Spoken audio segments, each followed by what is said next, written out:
sum up your article about the dysfunction of the Carolina Panthers, Joe. So, Dan, really at root of this, was on the offensive side of the building. And David Tepper, if you remember, they had Matt Rule. One of the criticisms of Matt Rule was that he had a staff full of kind of his guys he'd worked with on the college side. And so when Tepper hires Frank Reich last January, they made a big deal about diversity of thought and not just kind of hiring people in Frank's circle. And so they did that. David Tepper spent a lot of money. They went out and got Thomas Brown from the Rams to be the offensive coordinator. They got Deuce Staley. They got Josh McCown, who, as you know, had interviewed for the Texans head coaching job previously. Problem is, some of these guys had never worked together and had never worked with Frank.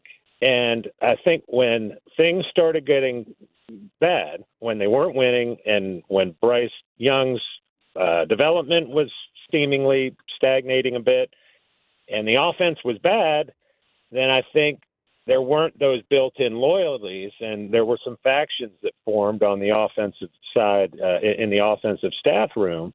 And,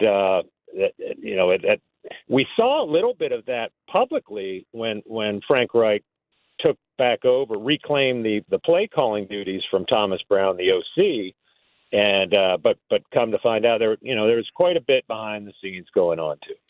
How involved is David Tepper with actually game plan, play calling? I mean, are we that deep into the system here as the owner? No, I'm glad you asked that. I mean, he's very hands-on owner. Obviously, he and his wife Nicole went on all the pro day visits or the